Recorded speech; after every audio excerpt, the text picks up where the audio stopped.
you can imagine, today is a very important day for me. One that I have looked forward to every single day for more than 400 days, since I was brutally taken from my world as I knew it, ripped from my family, my friends, my communities, from Renault, Nissan and Mitsubishi, and the 450,000 women and men who comprise those companies. I have not experienced a moment of freedom since November 19, 2018. It is impossible to express the depth of that deprivation and my profound appreciation to once again be able to be reunited with my family and loved ones.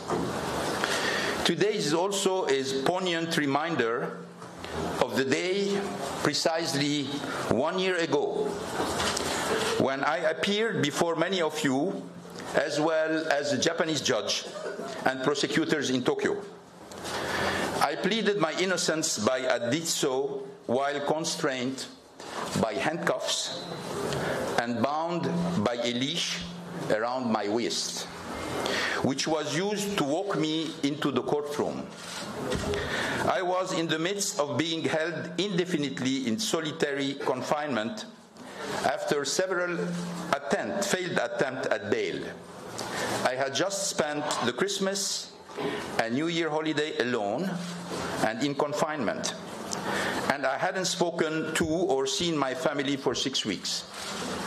My only contact with them were letters shown to me by lawyers through a looking glass.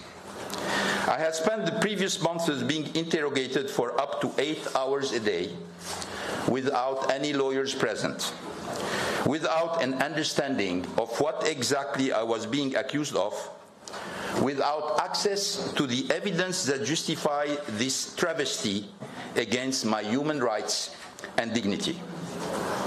It will get worse for you if you don't just confess, the prosecutor told me repeatedly, and this has been taped. You can look at the tapes because the tapes are being held. You can see how many times they came up about, you just confess and it will be over. And if you don't confess, not only we're going to go after you, we're going to go after your family. And we're going to discover many things. Every day I woke up on nights that I was able to sleep and to make a decision. Do I fight for my innocence or do I do as they say? And there was no end in sight.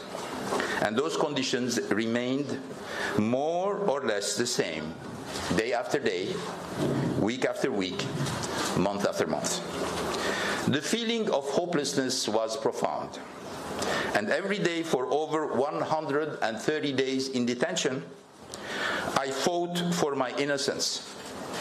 When I was finally granted bail for the first time, and saw the opportunity to share with you all what I intend to share today, I was ruthlessly thrown back in solitary confinement within 24 hours, a confinement that flies in the face of global and United Nations standards of justice.